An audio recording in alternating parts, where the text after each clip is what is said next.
sa buong coverage kahapon. Anong balita?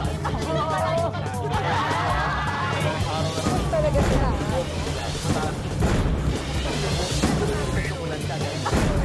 Parang hindi niyo pa kapatamahan.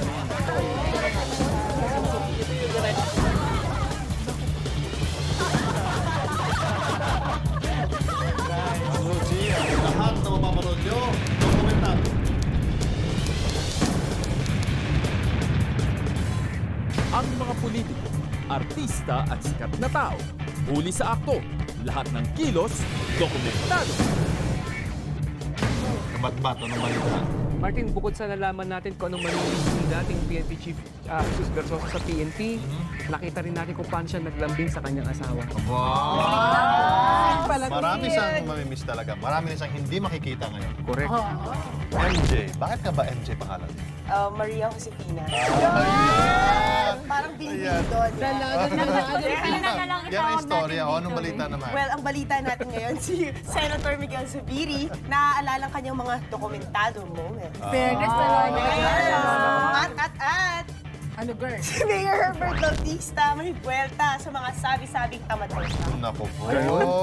Wala naman tayo Hindi sinasabi. naman tayo. Pero Hindi naman tayo. lang Malalaman palagi. natin mamaya. Ganda naman ang suot mo ngayon, Trish. Green na green. Pati isip! Ano storya mo, Trish? Nagpunta tayo dun sa isang event ng DepEd at doon sumulat yung mga batang estudyante kay Pinoy. Ano kaya sinabi? Malalaman natin mamaya. Ano pang isang balita, Eren? Mukhang doble ang talent team mo ngayon. Hindi yata, Martin. Hindi yata ito, Martin. Siyempre, kung nakita natin yung mga huling araw ni General Versosa sa PNP, nakita rin natin yung mga unang araw ng bagong PNP chief, si General Raul Bacalso. Excited ako makita si Bacalso kung talagang ganun ba siya mainit sa media din. Roda, ang ganda ng mga accessories mo. Kalerty Marty, si Senator Bong Revilla. Ako, may major question sa mga taga-media nung hostage crisis hearing sa Senate. Ano kaya yun, no? Ang cellphone ng isang senador, ang mga liham para sa Pangulo, at ang luma at bagong PNP chief. Dokumentado. Si Senator Zubiri, mukhang markado na tayo dito sa dokumentado, no? Ako, hindi naman. Pero sinundan nga natin siya sa Senate kasi may gusto sana tayong itanong sa kanya. Iba tayo eh.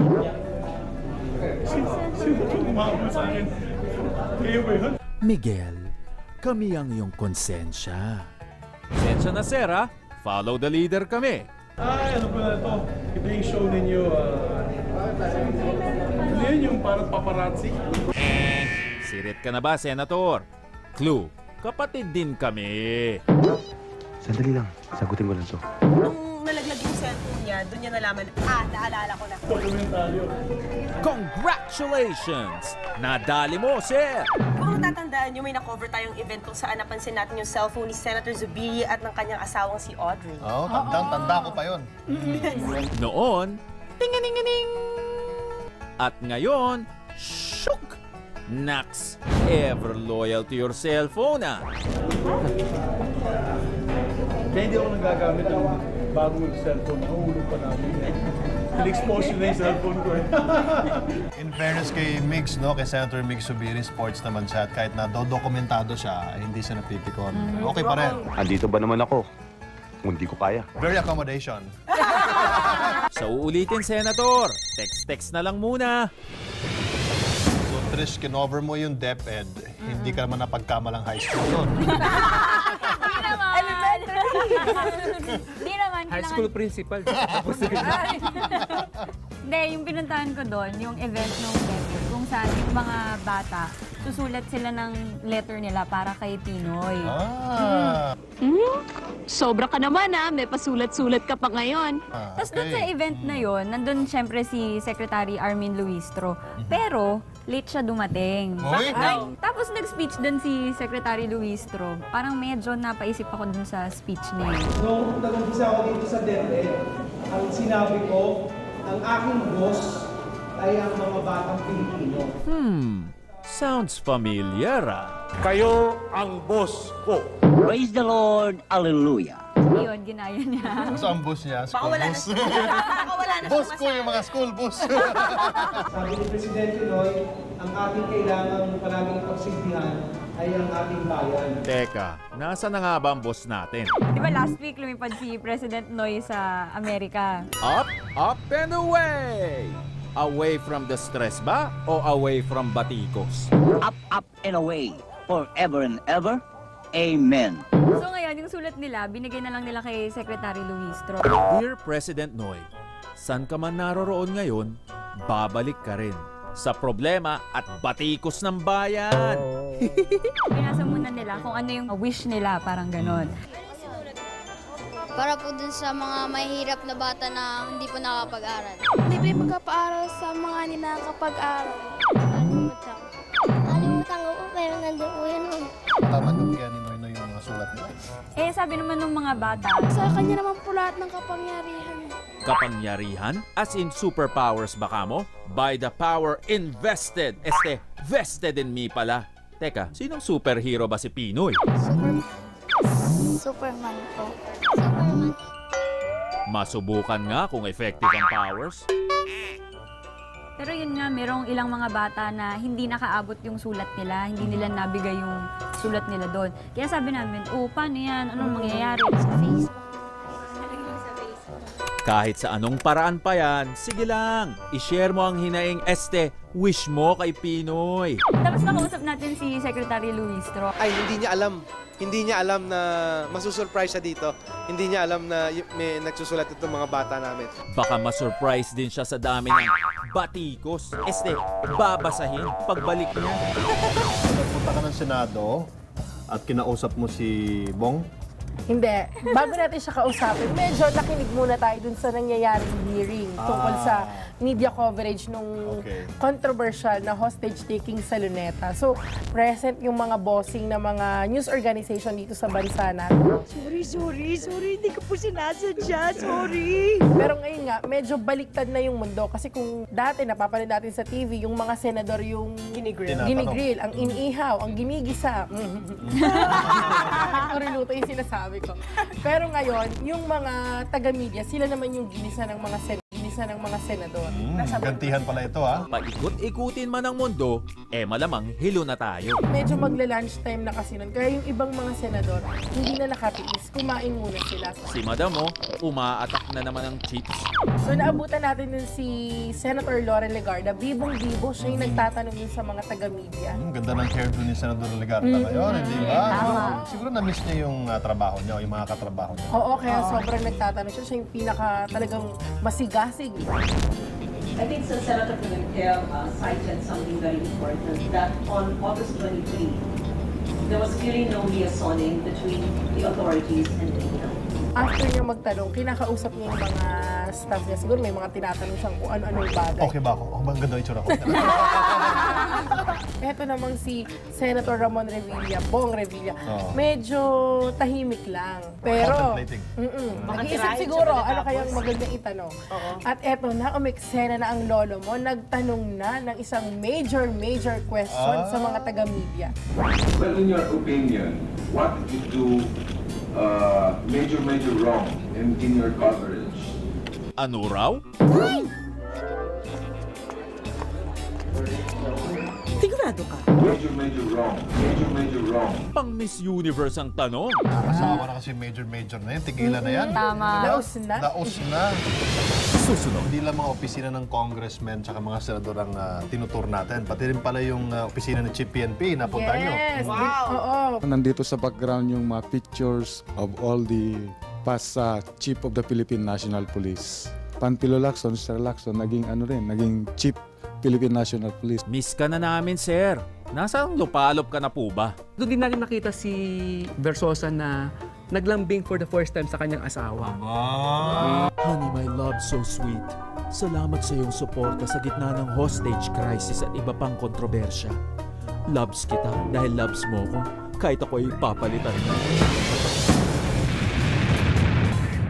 retire na itong si Versosa. Bakit nga ba early retirement? Ano problema doon? Napagkasunduan ng Class 76 na lahat ng mga membro na nasa aktibong serbisyo pa, magre-retiro ng mas maaga. Gagawa natin, yan ang guhit ng ating palad in English. That's the drawing of our hand. We want to set the tone. No? Kailangang iakyat na natin because maybe some programs, it is acceptable to most of the officer corps. Actually, a member of the Class 77 is also retiring early now. It will go down history as one of the most noble actions. In fact, si Versosa, nagretiro siya 3 months ahead ng kanyang mandatory retirement. Okay. So, ano nangyari dun sa turnover? Bago pa yung turnover, sinundan muna natin si Versosa, yung mga last days niya sa serbisyo. Umakit siya ng Baguio, binigyan kasi siya ng parangal ng kanyang alma mater nga, yung Philippine Military Academy. Kasama siyempre yung anak niya, asawa niya, puro sila picture ng picture na nasa Baguio sila eh. Post lang ng post, smile lang ng smile. Saka yung Class 76 full force na andun, may nakita tayong mga lumang picture ng class at mismong si PNP Chief. Iba yung tsura niya. May book pa. In Magila 76, actually, most of us retired from the service, graduated with flying honors. Like I care. Doon din natin nakita si Versosa na naglambing for the first time sa kanyang asawa. Nakakakilig! Masyadong romantic! Romantic. Honey, my love so sweet. Salamat sa iyong suporta sa gitna ng hostage crisis at iba pang kontrobersya. Loves kita dahil loves mo ko, kahit ako ay papalitan na. Hindi lang mga opisina ng congressmen tsaka mga senador ang tinutur natin. Pati rin pala yung opisina ng Chief PNP, napunta nyo. Yes! Oo, pero napakahirap pala nitong pasukin. Okay, syempre, polis yun eh. Oo, hindi kagaya nung sa Congress tsaka sa Senate na medyo dire-diretso lang tayo. Itong sa PNP, sa labas pa lang ang higpit na ng security, may mga pulis na talagang nagbabantay kaya hindi ka basta-basta makakapasok. At pagpasok mo, pagbukas mo ng pinto, hindi pa agad yung opisina ng PNP. May lobby muna doon. May makikita ka pang 2 pinto. Ba? Ano nakalagay? Daang matuwid, daang baluktot. Hindi naman, nakalagay, restricted area, keep out. Torture chamber. At eto pa, yung isang pinto, may computerized lock. Kami po ay alipin lamang ng mamamayan. We are the servants of the people. Kung talagang servant namin kayo, bakit ang hirap makapasok sa opisina nyo? Kakaiba pala itong opisina na ito, dinaig pa Malacanang at Central Bank. Oo, sobrang high-tech na, ang higpit pa ng security. Ang tagal kaming pinaghintay doon. Ano pa naman yan? Oo, mga VIP. Oo, mahigit 1 oras ata. Pagpasapasahan daw ba na parang bola? Ano ginawa nyo para makapasok? Medyo umalma na kami at nagpapansin. So, effective naman yung pagpapapansin namin at in-accommodate naman tayo ng staff ng PNP Chief. Tapos, pinapasok na nila tayo at tinur na tayo ng isang pulis doon sa labas ng room. Yun naman pala Sa wakas, nakapasok din. Konting alma lang palang kailangan. Jumping jack ka dun sa gitna. Dito namin nire-receive yung mga visitors, most especially ang foreign dignitaries. Mga memorabilia to, mga tokens. Yan? Ang ganda ng perlas? Nandito sa background yung mga pictures of all the past Chief of the Philippine National Police. Pantilo Lacson, Sir Lacson, naging Chief Philippine National Police. Miss ka na namin, sir. Nasaan lupalop ka na po ba? Bale, pangwalo sa si Sir Versosa na naging Chief Philippine National Police during the time of former President Arroyo. Ang taray ng beauty ko, no? Nakawalo lang naman ako, no? Kasi ikaw ang winner! And the winner takes it all! Magpalit-palit man ng PNP Chief, tiyak, hindi kayo makakalusot sa aming pagdodokumentado. Isang quarter na lang, 2011 na, no? At sunod-sunod na itong, bilis talaga, sunod-sunod na itong mga budget hearing sa Kongreso. Last week nga, nagkaroon ng budget hearing itong AFP. Ano nangyari doon? Siyempre, yung AFP, nire-request nila millions daw dapat yung kanilang budget, yung idadagdag dun sa budget nila. So, syempre, dun sa hearing, andun yung mga taga-Navy, ganyan. Makikita mo talaga kung sino yung mga talagang disiplinado. Training baka mo? Eto, may training sa pagtulog. The teachers are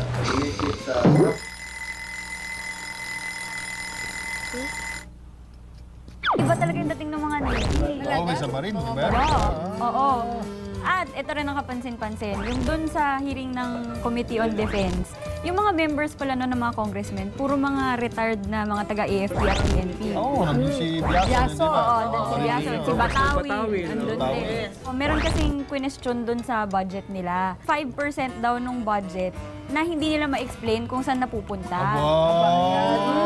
5% will go to the IR, Wow! Ang laki nun ha! Pwede po bang pahingi next time? Merong isang nakasagot naman eventually, pero medyo pagalit pa nga niya sinagot eh. But that money is related to the bank account of the pensioner, like General Biaso, for example. Tapos sabi naman, yung mga nakakatanggap doon, yun nga yung mga retired, except kung patay na nga sila. Napareact doon si Congressman Biazon. He gets it sa monthly at 5,000, it goes directly to his bank account. And times 200, about 250,000 pesos. Ang galing ng kwento mo! Retired Navy. Saka dating Marine Commandant yun. And we are able to check kung patay na o buhay pa yung veterano. So it's a very efficient system. So yung the money that is reflected, that is in the bank, already belongs.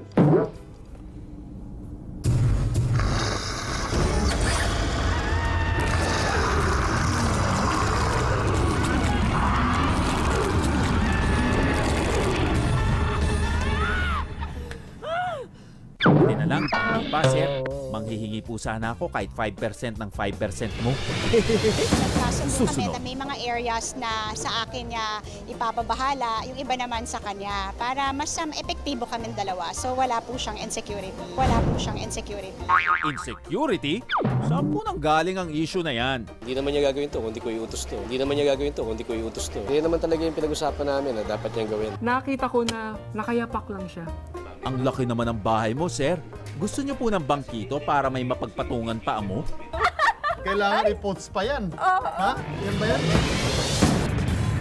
Martin, na-cover din natin yung First Children's Summit sa Quezon City.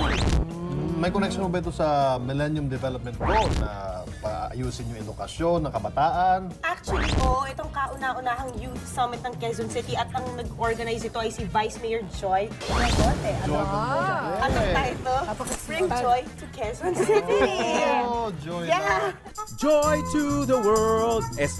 Joy to Quezon City pala! Pansin ko na para mas maraming project itong si Joy Belmonte at very visible. May sagot nga dyan si Mayor Bistek. Nag-speech siya. Vice Mayor, parang pangatlo natin. Naman daw ang Mayor, kaya lahat daw ng mga programa, pinatatrabaho ko sa Vice Mayor. I don't think that is the situation. The situation is that I'm concentrating on the housing program of Quezon City.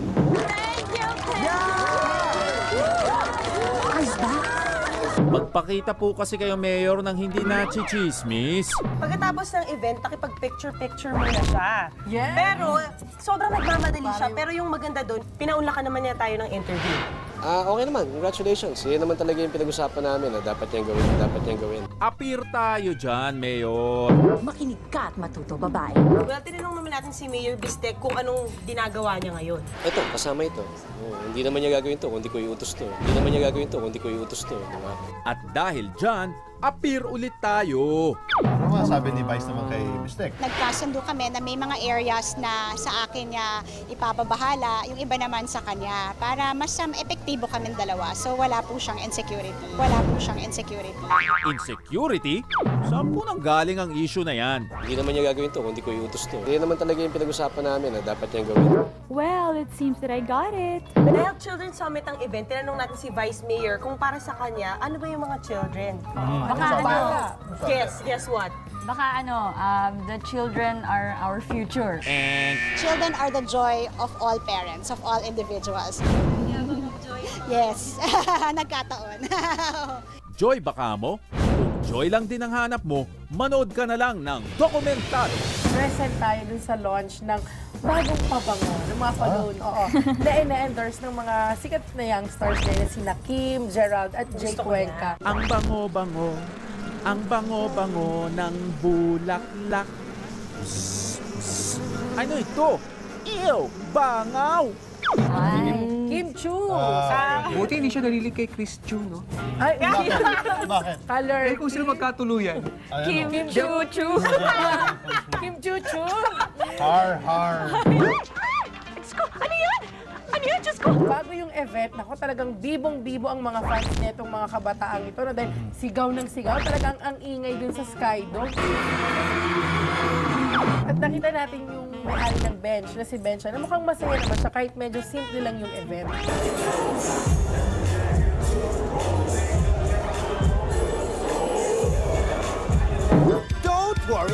Don't worry, it's nothing. Kilala kita, ha?